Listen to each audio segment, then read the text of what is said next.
Sa isang liblib na baryo na napapaligiran ng mga palayan, niyugan at masukal na gubat, naninirahan ang isang mabait at masipag na dalagang magsasaka na si Nida.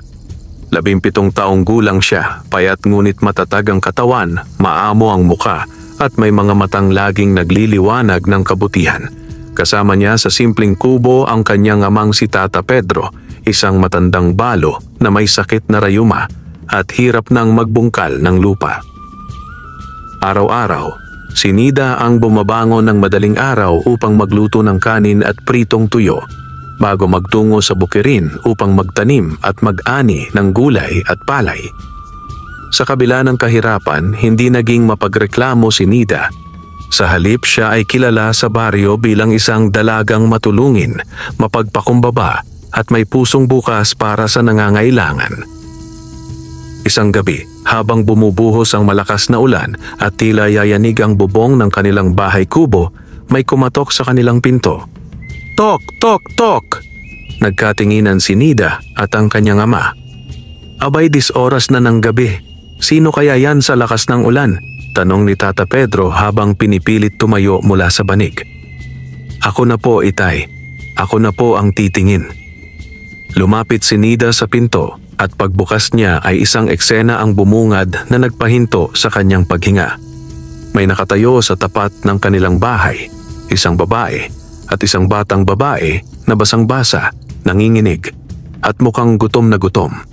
Ang mas nakakagulat pa, ang kanilang kasuotan ay tila galing sa ibang panahon, habing tela na may mga bordang tila sining ng mga diwata. Maawa po kayo. Pwedeng makisilong? Magdamag po kaming naglalakad sa gubat. Wala po kaming matuluyan. Mahina at nanginginig ang tinig ng babae habang yakap-yakap ang bata. Hindi nag-atubili si Nida. Agad niyang pinapasok ang mag-ina. Opo. Halina po kayo. Pasensya na po sa maliit naming tahanan, pero makakatulog po kayo rito. Agad na naglabas ng tuyong kumot si Nida at pinainit ang tubig para sa tsaa. Niluto rin niya ang natitirang lugaw na iniwan mula sa hapunan. Habang pinapainom ng tsaa ang bata, hindi niya maiwasang mapansin ang kakaibang liwanag sa mga mata ng dalawa.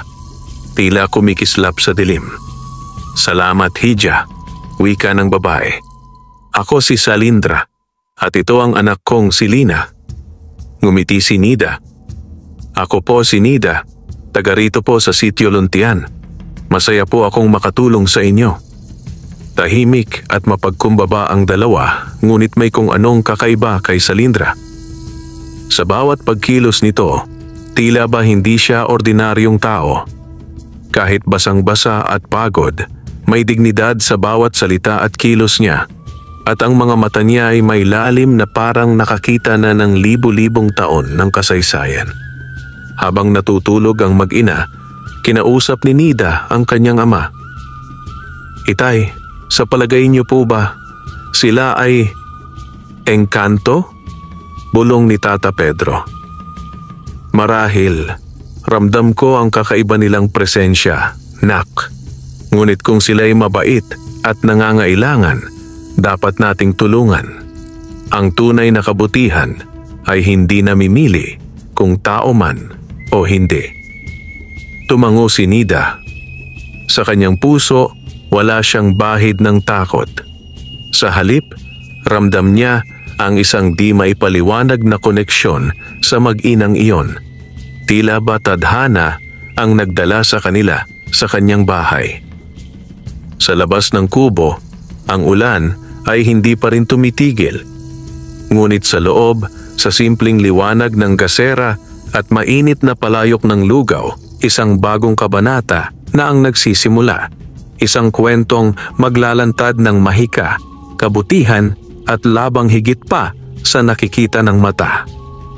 Kinabukasan, sumikat ang araw sa wakas. Ang mga patak ng ulan ay unti-unting humina at naging ambon na lamang. Sa likod ng bahay kubo ni Nida, muling bumangon ang mga palay at gulay sa taniman na parang muling nabigyan ng panibagong buhay matapos ang gabing maalinsangan at malakas ang ulan.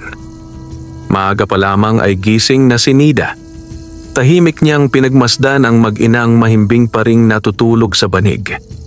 Si Lina, ang batang babae, ay may mukhang inosente at maaliwalas. Ngunit ang pinakanakatawag pansin ay ang maliit na marka sa kanyang noo. Isang bilog na hugis buwan na bahagyang kumikislap tuwing tinatamaan ng sikat ng araw. Hindi nagtagal, nagising na rin si Salindra. Maraming salamat muli, Nida. Hindi namin makakalimutan ang iyong kabutihan. Malumanay niyang wika habang inaayos ang buhok ng kanyang anak. Ngunit napansin ni Nida na parang nag-aalala si Salindra. May laman ang kanyang mata na tila takot o lungkot, ngunit pilit nitong tinatago. Kung ayos lang po sa inyo, pwede po kayong manatili muna rito hanggat hindi pa humuhupa ang putik sa paligid ng gubat. Mapanganib po doon sa ngayon, alok ni Nida. Napatingin si Salindra kay Lina na nooy nakangiti habang pinaglalaroan ng isang kutsarita. Kung hindi makakaabala sa inyo, sana'y makalipas muna kami ng ilang araw dito. Sagot ni Salindra, sabay yuko. Walang anuman po. Masaya po akong may kasamang babae rito, lalo na't palagi akong nag-iisa sa bukid habang si Itay ay nagpapahinga. Sa mga sumunod na araw, napansin ni Nida ang mga kakaibang pangyayari. Tuwing umaga, habang siya ay nagtatrabaho sa bukid, laging malinis at maayos ang loob ng bahay pagbalik niya kahit hindi niya ito nilinis. Ang mga tuyong kahoy sa gilid ng bahay ay parang biglang dumadami kahit wala siyang inakyat na bagong panggatong. Minsan naman, sa gabi, naririnig niya ang huni ng mga ibong hindi pa niya kailanman narinig. Mga huni na tila bumubuo ng isang lumang himig na nagpapakalma ng puso. Isang araw, habang nag-aani ng talbos ng kamote, napansin ni Nida na may mga paru-paro na makukulay na umiikot sa kanya. Hindi pangkaraniwang paru-paro dahil ang mga ito ay parang yari sa liwanag at bigla na lamang naglalaho sa hangin. Sa takot at pagtataka, dinala niya ang kwento kay Salindra. Pasensya na po, Ate Salindra, pero may mga bagay pong hindi ko maintindihan. Parang may mahika po sa paligid simula nang dumating kayo. Tahimik si Salindra sa ilang sandali at pagkatapos ay tumingin sa kanya ng direkta. Nida, hindi mo kami kailangang katakutan, ngunit may isang bagay na dapat mong malaman. Kami ni Lina, kami ay hindi ordinaryong tao. Napalunok si Nida, ngunit hindi siya umatras. Engkanto po kayo? Tanong niya ng mahinahon. Tumango si Salindra. Oo, ako ay isang tagapangalaga ng kagubatan. Isang engkantadang itinapon mula sa aming mundo dahil sa isang matinding kasalanan, ang magmahal sa isang tao. Ang ama po ni Lina? Tanong ni Nida. Oo, isang magsasakang tao ang minahal ko. Ngunit ang aming batas sa mundo ng engkanto ay mahigpit. Bawal kaming makipag-ugnayan, lalo na't magkaanak sa mga mortal. Nang malaman ito ng aming reyna, kami ay pinarusahan. Tinanggalan ako ng kapangyarihan at itinapon sa kagubatan upang mamatay ng marahan. Ngunit nakatakas kami at kami naglakad ng ilang araw hanggang marating namin ang iyong bahay. Natigilan si Nida sa mga narinig. Ngunit sa halip na matakot, mas nanaig sa kanya ang awa at paghanga. Kung ganon, bakit po parang may mahika pa rin kayo? Ang mga paru-paro, ang kahoy, ang liwanag sa gabi.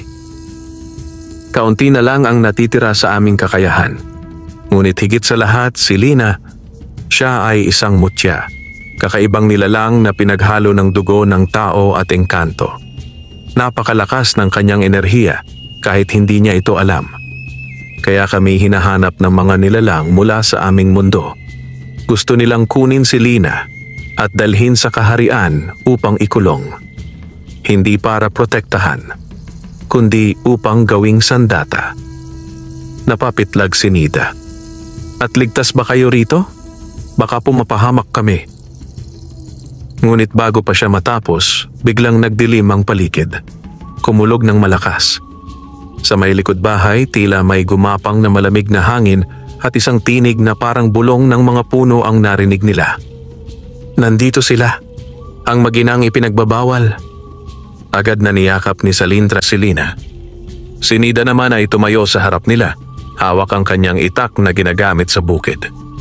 Wala kayong kailangang ikatakot habang narito kayo. Hanggat kaya kong tumayo, hindi ko kayo pababayaan.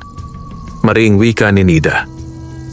Sa kanyang puso, isang bagong tapang ang isinilang. Tapang na hindi lang para sa kanyang pamilya, kundi para sa mga taong pinili ng tadhana na iligtas niya. Hindi pa man tuluyang natatapos ang kulog at mga bulong mula sa hangin, napansin ni Nida na tila may anino sa labas ng kanilang bahay. Sa gilid ng mga punong kahoy, isang hugis ng nilalang ang halos hindi makita sa dilim, ngunit ramdam ang presensya nito. Parang malamig na halik ng kamatayan sa balat ng sinumang lumapit. Tumindig si Nida, tanga ng itak. Naroon pa rin si Salindra, nakaluhod sa gilid ni Lina na pinoprotektahan ng sariling katawan. Nanginginig ang bata ngunit pinipilit na huwag umiyak. Biglang bumukas ang pinto ng bahay. Isang malakas na ihip ng hangin ang pumasok at sa gitna ng usok at malamlam na ilaw ng gasera, tumambad ang isang matangkad na nilalang. Itim ang balat na parang usok, may mahahabang kuko at mata na pula na waring nagliliyab. Ibalik niyo sa amin ang bata. Siya ay pag-aari ng kahariang engkanto. Ang matinis at basag nitong tinig. Hindi umatras si Nida. Kahit kumakabog ang dibdib, hinarangan niya ang mag-ina. Hindi niyo siya makukuha. Hindi siya pag-aari ng kahit sino. Napangisi ang nilalang at sa isang iglap ay bigla nitong itinaas ang kamay at pinatamaan si Nida ng hangin na parang hampas ng kidlat. Napaluhod siya at nalaglag ang itak. Ngunit bago pa tuluyang masaktan si Nida, biglang nagliwanag ang katawan ni Lina. Mula sa kanyang noo, ang hugis buwan ay nagsimulang lumiwanag ng napakatingkad at isang malakas na enerhiya ang kumawala mula sa kanyang katawan. Natamaan ang nilalang at ito ay napaatras, umalulong sa sakit. Pagkatapos ng ilang segundo, nawala ito sa isang alingasngas ng itim na usok. Tahimik. Tanging ang hiningal ng tatlong babae ang naririnig. Muling napaupo si Nida habang si Salindra ay niyakap ng mahigpit si Lina. Diyos ko, bulong ni Nida. Anong kapangyarihan niyon? Tumayo si Salindra, nanginginig ang tinig ngunit matatag ang paninindigan. Ang sinumang mutya na isinilang mula sa dugo ng tao at engkanto ay taglay ang kapangyarihan ng dalawa. Si Lina ay may likas na lakas na hindi kayang kontrolin kahit ng mga matandang engkanto. Ngunit siya ay bata pa. Di niya alam kung paano ito gamitin. Kaya't kung mahulog siya sa kamay ng mga sakim at makapangyarihang nilalang, gagamitin siya para sa kasamaan. Humigpit ang kamao ni Nida. Kaya pala kayo hinahanap. Kaya pala tinataboy kayo. Pero hindi ko kayo pababayaan. Hindi lahat ng tao ay maramot at mapanghusga. Tumulo ang luha sa pisngi ni Salindra. Napakabuti mong nilalang, Nida. Ikaw ay hindi ordinaryong babae. Ang puso mo ay bukas para sa mahihina at tinakwil. Sa mga sumunod na araw, naging mas alerto si Nida. Palaging may dalang itak sa bukid at sa gabi, naglalagay siya ng mga anting-anting at halamang may bisa sa paligid ng bahay na iniwan pa ng kanyang yumaong ina na isang mananambal. Bumalik rin si Tata Pedro sa pagiging mas aktibo at bagamat may karamdaman, ay nagsimulang gumawa ng mga proteksyong gawa sa kahoy at dahon upang mailagay sa paligid ng taniman. Kung ang anak ng engkanto ay narito, hindi na ito ordinaryong tahanan. Bahagi na tayo ng isang mas malaking laban. Nak, wika ng matanda habang nilililok ang isang maliit na kahoy na may ukit ng araw at buwan. Ngunit hindi pa tapos ang panganib. Isang hapon, habang nasa gilid ng ilog si Nida upang mag-igib ng tubig, may narinig siyang mga yabag. Sa kanyang paglingon, isang matanda ang lumapit. Nakasuot ng itim na saya, may puting buhok at mga mata na tila butas ng kalaliman. "Magandang hapon, Hija," anang matanda. "Narinig kong may mga bisita kayo sa kubo nyo. Mga kakaibang bisita." Napatayo si Nida, hawak ang balde.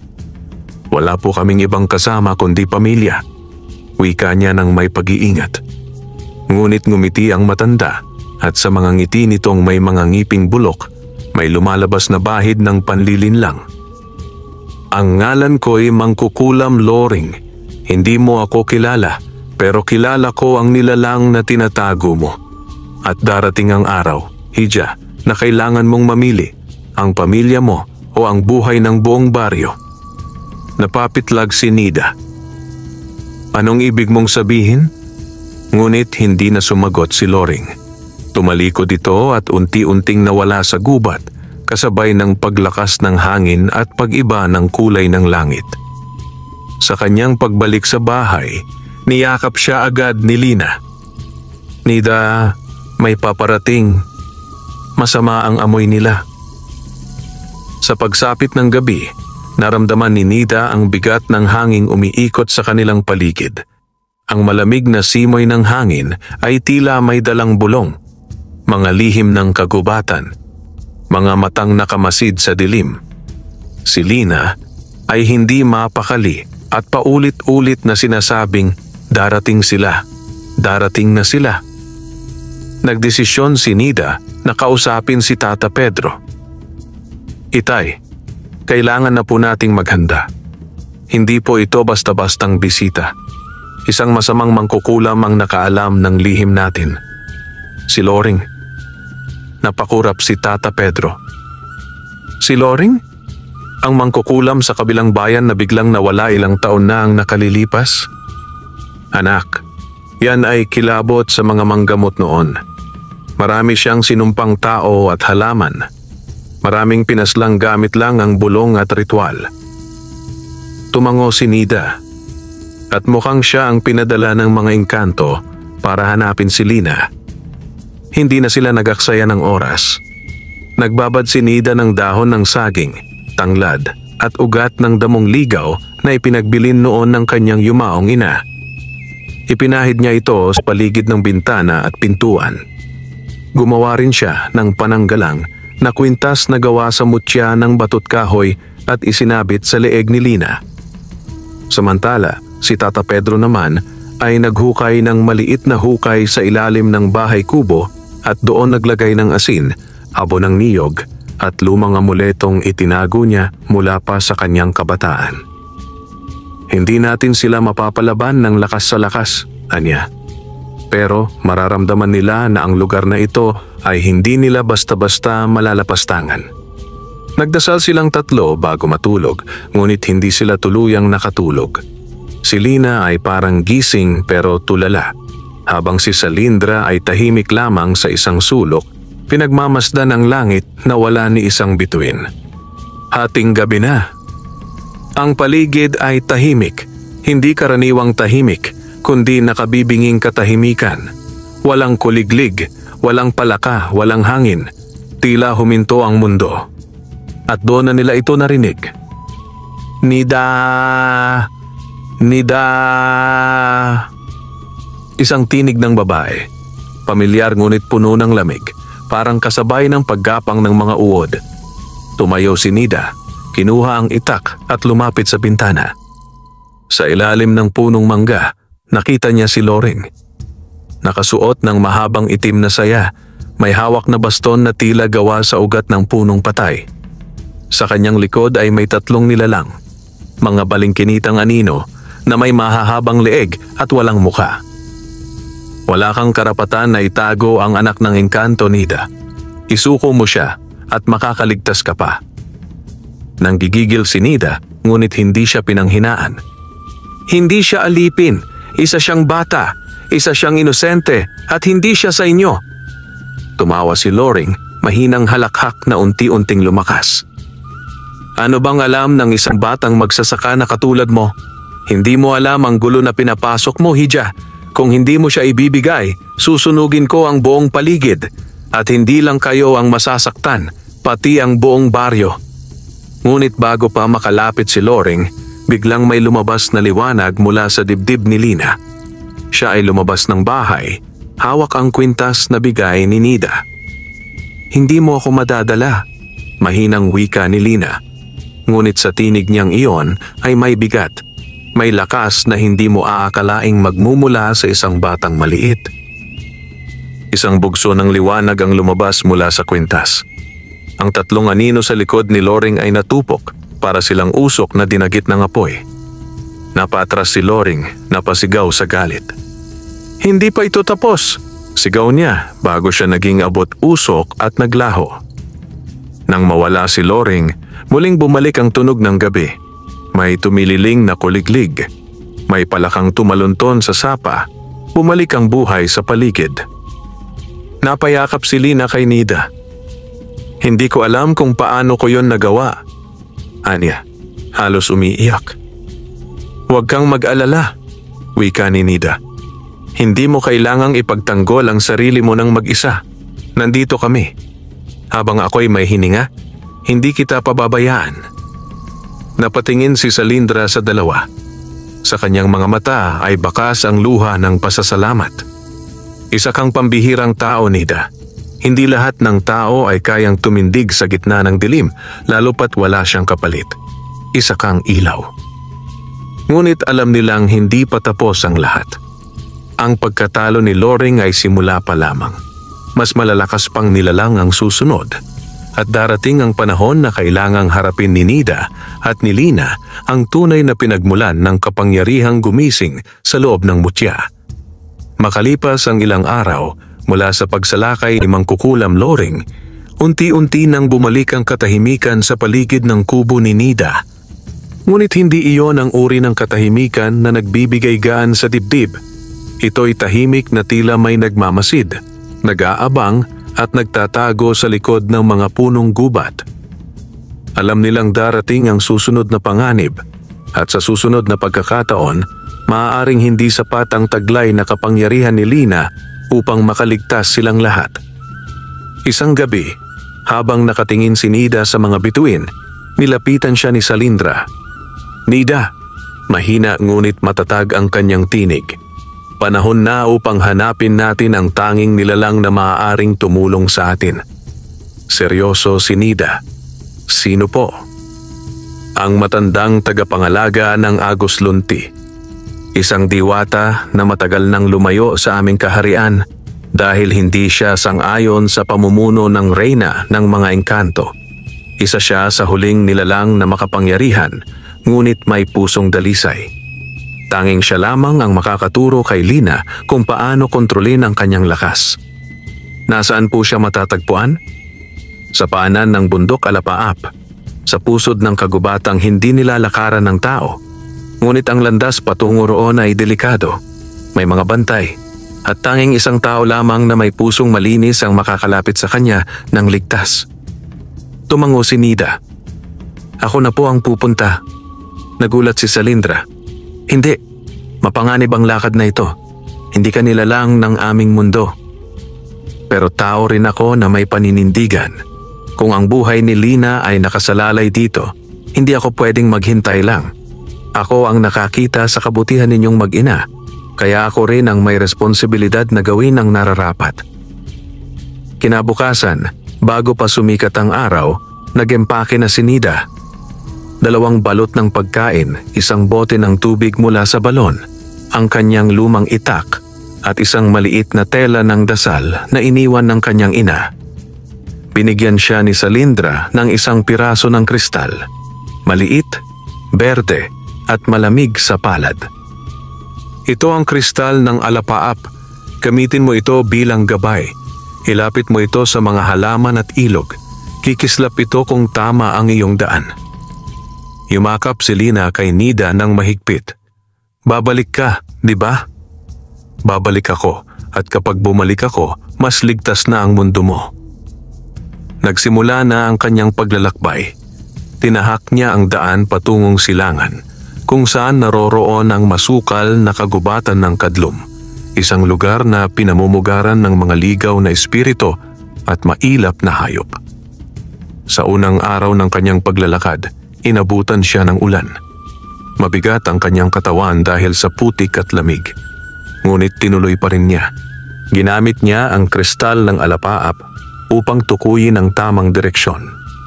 Sa tuwing lumalapit siya sa punong may malinis na hangin, ang kristal ay bahagyang kumikislap.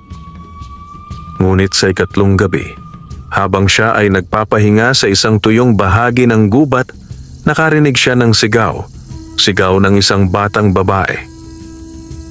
"Tulungan mo ako."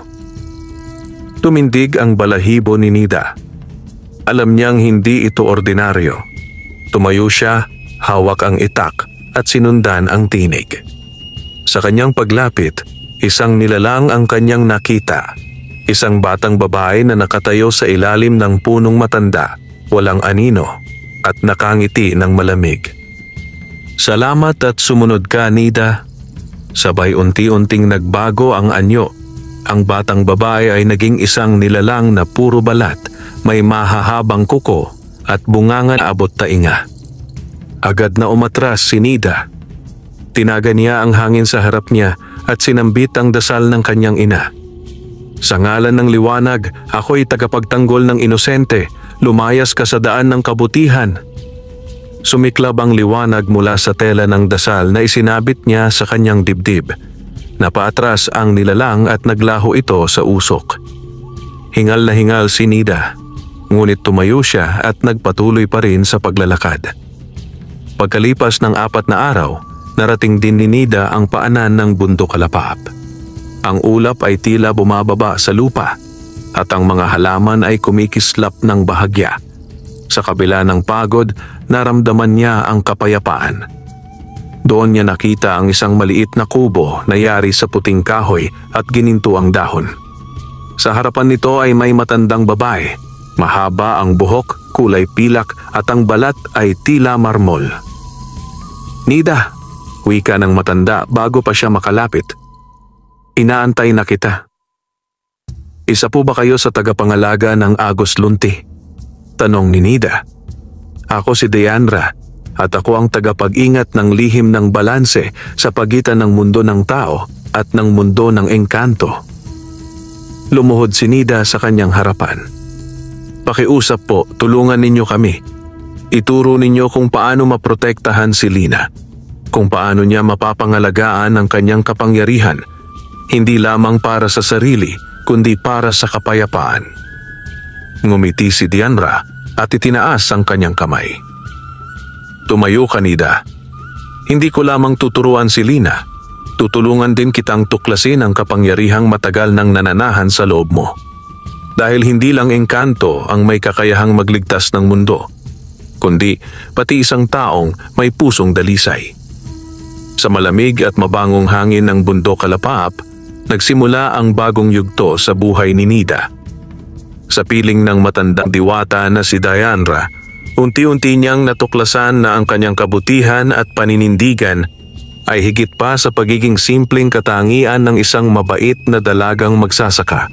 Ito pala ay isang anyo ng sinaunang kapangyarihang taglay ng mga piniling tagapamagitan sa pagitan ng mundo ng tao at ng mga nilalang na di karaniwan. Sa paanan ng isang lawa na tila gawa sa kristal, sinimulan ni Deandra ang pagsasanay ni Nida. Ang lahat ng may dalisay na loob, ani Deandra, ay may kakayahang mangusap sa kalikasan. Ngunit hindi sapat ang mabuting puso. Kailangan mong matutong makinig. "Makinig po saan?" tanong ni Nida. Ngumiti si Deandra. "Makinig sa katahimikan." Sa unang mga araw ng pagsasanay, tinuruan siya ni Deandra na magnilay sa ilalim ng malaking puno ng malasinta, isang mahiwagang punong kahoy na tumutubo lamang sa bundok Alapaap. Sa bawat pagbuntong hininga ng hangin, sa bawat lagaslas ng tubig at sa bawat sinag ng araw, pinapasanay siyang maramdaman ang enerhiya ng paligid, mga palatandaan na ginagamit ng mga engkanto upang makipag-ugnayan sa mga nilalang ng mundo. Matapos ang 3 araw ng pagninilay at pagtalima sa katahimikan, nagulat si Nida nang bigla niyang marinig sa kanyang isip ang tinig ni Diandra. Kahit wala itong sinasabi. Ang puso mo ay nagbukas na, Nida. Sambit ng diwata. Ngayon maaari mo nang simulan ang paggamit ng lakas ng liwanag ng loob. Ipinakita ni Diandra kay Nida ang kakaibang sining ng kapangyarihan na hindi nakikita ng karaniwang mata. Sa pamamagitan ng kanyang intensyon, dalisay na hangarin at paninindigan, kaya niyang lumikha ng liwanag ng loob, isang anyo ng enerhiya na nakapagpapawi ng dilim, nakapagtataboy ng masasamang espiritu, at higit sa lahat, nakapagtatanggol sa mga walang laban. Hindi ito tulad ng mahika ng engkanto, hindi ito epekto ng ritual o hango sa mutya o sangkap. Ito ay bunga ng matatag at busilak na kalooban, paliwanag ni Diandra. Sa unang pagsubok, pinagharap si Nida sa isang nilalang ng dilim na nilikha mula sa anino ng kagubatan. Hindi ito tunay na buhay, ngunit ito'y sapat upang magsilbing pagsubok. Hinawakan ni Nida ang maliit na anting-anting mula sa kanyang ina. Isinara ang mga mata at taimtim na nanalangin. Ako si Nida, anak ng lupa, anak ng liwanag. Sa ngalan ng kabutihan at dangal, ipinag-uutos ko. Lumayas ka sa mundong ito. At mula sa kanyang dibdib, isang liwanag na bughaw puti ang kumawala. Pumuno ito sa paligid, at ang nilalang ng dilim ay napaatras hanggang sa ito'y tuluyang nawala, kasabay ng katahimikan ng paligid. Sa ika-7 araw, habang nagpapaalam si Diandra sa kanyang mga halaman sa gilid ng sapa, biglang dumating ang isang puting ibon na may gintong mga mata, isang tagapagdala ng mensahe mula sa mundo sa ibaba. Pagkakuha ng mensahe mula sa kanyang tuka, binasa ito ni Diandra at agad lumapit kay Nida. Nida, kailangan mo nang bumalik. Napalingon ang dalaga. Bakit po? May nangyari? Tumango si Diandra, puno ng pag-aalala ang muka. Ang mga alagad ng Reyna ng Engkanto ay tuluyan ng pinakawalan. Isa sa kanila, ang pinakamasamang alagad na si Bangkila, ay nagpakita sa paligid ng Sitio Luntian. Si Lina ay nanghihina. Si Salindra ay hirap ng kontrolin ang kanyang lakas. Kailangang ikaw na mismo ang maging tagapagtanggol nila. Muling tumindig si Nida. Hawak ang anting-anting, ang kristal ng alapaap at ang bagong bigay ni Diandra, isang baston na yari sa kahoy ng malasinta na lumiliwanag kapag nadarama ang kasamaan. Handa na po ako, wika ni Nida. Hindi na ako ang dating dalagang magsasaka lamang. Isa na akong tagapangalaga. Bumaba si Nida mula sa bundok sa loob lamang ng kalahating araw. Ang dating daan na puno ng panganib ay tila naging daan ng liwanag sa kanyang paglalakad. Sa bawat hakbang, may mga halamang yumuyuko, mga hayop na umaalis ng landas, at ang hangin ay tila umaakay sa kanya. Pagkarating niya sa paligid ng kanyang kubo, nakita niya ang mga palayan na natuyo, ang mga punong parang pinilas ng matinding hangin, at ang hangin ay mabigat. Parang may sumpa. Paglapit niya sa pintuan ng kubo, nakita niya si Lina, nakaupo sa gilid ng puno, nanginginig at namumutla. "Lina!" sigaw ni Nida, sabay takbo at yakap sa bata. Pagtingin niya sa loob ng bahay, wala si Salindra. "Nasaan ang nanay mo?" Tumulo ang luha ni Lina. Dinala siya ni Bangkila sa diwang lalim. Sinabi niya, kung hindi ako susunod sa kanya sa loob ng 3 gabi, papatayin niya si nanay. Ang dilim ng gabi ay tila mas makapal kaysa karaniwan. Ang mga bituin ay natabunan ng maitim na ulap at ang hangin ay may dalang malamig na panginginig na bumabalot sa katawan ni Nida habang hawak-hawak ang baston ng malasinta. Sa tabi niya, si Lina ay mahigpit na nakayakap sa kanyang braso, nanginginig pa rin hindi sa lamig kundi sa matinding takot. "Nida, sigurado ka ba?" tanong ni Lina. Sobrang panganib sa diwang lalim. Doon ibinabaon ang mga sumpang nilalang. Matatag ang tinig ni Nida. Kung hindi natin susubukan, mapapahamak ang nanay mo. Huwag kang mag-alala, hindi tayo nag-iisa. Sa isang iglap, lumitaw si Diandra sa anyong liwanag, isang alingaw-ngaw ng kanyang presensya sa bundok alapaap. Ako'y narito lamang bilang gabay, Nida. Hindi ko maaaring salubungin si Bangkila sa katawan kong eteryal, ngunit bibigyan kita ng gabay. Isang huling biyaya bago ka pumasok. Mula sa kanyang kamay, sumibol ang 3 maliit na ilaw na parang bulalakaw. Ito ang 3 gabay ng 4 na hangin. Ang hinaing ng hilaga, ang sigaw ng timog, at ang katahimikan ng silangan. Isa lang ang wala, ang galit ng kanluran, at ito'y pagdaraanan mo sa loob ng diwang lalim. Sa paanan ng isang sira-sirang balon sa gitna ng gubat, natagpuan nila ang daan patungo sa diwang lalim. Hindi ito basta-basta. Sa paligid nito'y may mga palamuting kalansay, mga nakasabit na damot-ugat na tila may matang nagmamasid. Sa pagsilip ni Nida, wala siyang nakita kundi itim na usok sa ilalim. Dito raw nila tinatapon ang mga nilalang na isinumpa ng mga sinaunang diwata, wika ni Diandra. Hindi lang ito daan pababa sa lupa, ito rin ay paglalakbay papasok sa sarili. Nagpasiya si Nida. Kung ito ang tanging daan upang mailigtas si Salindra, papasukin ko ito.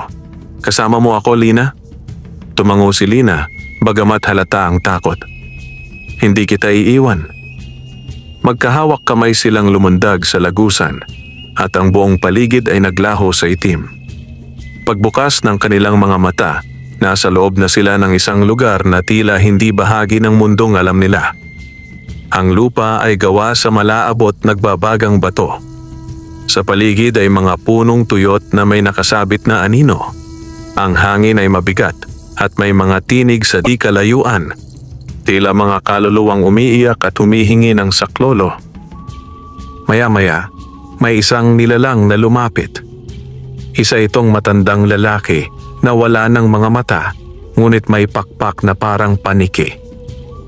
Ako si Lantor, ang bantay sa pasukan ng diwang lalim.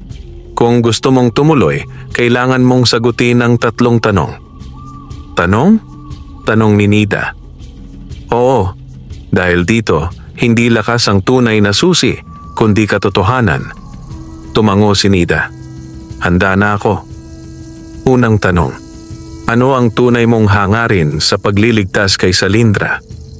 Saglit na nag-isip si Nida, ngunit sinabi ang totoo. Hindi lang dahil mahalaga siya kay Lina, kundi dahil isa siyang ina. Isang nilalang na hindi dapat pinaparusahan dahil sa pagtulong sa kagaya ko. Tumingin si Lantor at lumiwanag ang isa niyang pakpak. Ikalawang tanong. Kung may pagkakataon kang umalis at mabuhay ng tahimik, iiwan mo ba si Lina at ang ina niya? Umiling si Nida. Hindi ako likas na bayani. Isa lang akong simpleng dalaga. Pero sa mundong ito, ang hindi tumutulong ay parang taga-suporta ng kasamaan. Lumiwanag ang isa pang bahagi ng kanyang katawan at ang lupa ay nanginig. Ikatlong tanong. Handa ka bang mawala ang lahat, pati ang sariling buhay, para sa labanang ito? Tumulo ang luha ni Nida, ngunit buong tapang siyang tumugon. Oo. Dahil kung hindi ako lalaban, sino pa? Biglang bumukas ang lupa at lumitaw ang isang dambuhalang nilalang. Ang katawan nito ay parang binuo sa usok at apoy. May sungay na paikot sa ulo at may tinig na parang alingaw-ngaw ng libo-libong hininga, si Bangkila. Ah, ikaw ang bagong tagapangalaga ng liwanag, sambit nito. Mabango ang dugo mo, dalaga. Bagong handog sa dilim. Nakita ni Nida si Salindra. Nakagapos sa isang haliging bato, unti-unting nilulunod ng itim na usok. Hinugot ni Nida ang baston ng malasinta. Bitawan mo siya, Bangkila. Ako ang kaharap mo ngayon. Tumaas ang apoy sa paligid. Kung gusto mong iligtas siya, dumaan ka muna sa apoy ng kalilimutan at doon natin malalaman kung sino ang mas matibay, ang liwanag o ang dilim.